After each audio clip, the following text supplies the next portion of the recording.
There are growing fears of a major global trade war tonight after President Trump announced sweeping tariffs on imports from Canada, Mexico and China starting tomorrow.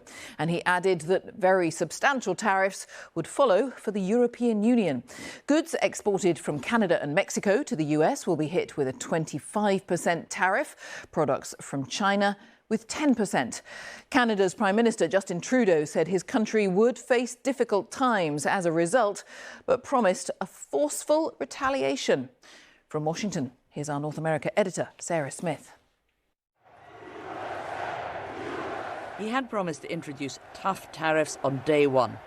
President Trump's obviously a couple of weeks late, but clearly excited about one of his favourite policy tools. I always say tariffs is the most beautiful word to me in the dictionary, because tariffs are going to make us rich as hell. It's going to bring our country's businesses back that left us. President Trump wants both Mexico and Canada to do more to stop migrants crossing their borders and into America, and to stem the flow of illegal drugs, including fentanyl, that's flooding into the US.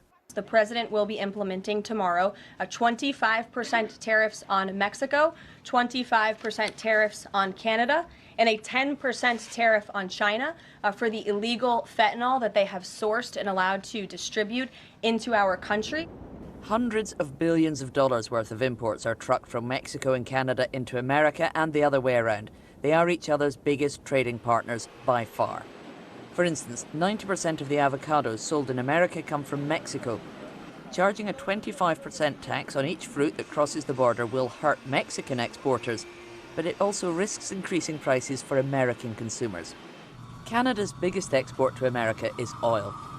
Even 10% import tariffs risk raising costs for Americans, and of course Canada will also feel the pain if America buys less of their oil. The Prime Minister says he's ready to respond. If the President does choose to implement any tariffs against Canada, we're ready with a response. A purposeful, forceful, but reasonable, immediate response. 10% tariffs will be charged on all the electronic and other goods that are shipped to America from China. Donald Trump says he wants China to stop fentanyl being exported to America, but of course it doesn't hurt to also punish one of your biggest global competitors. Donald Trump firmly believes he is the world's best negotiator and appears confident that punishing tariffs will force other nations to do what he wants.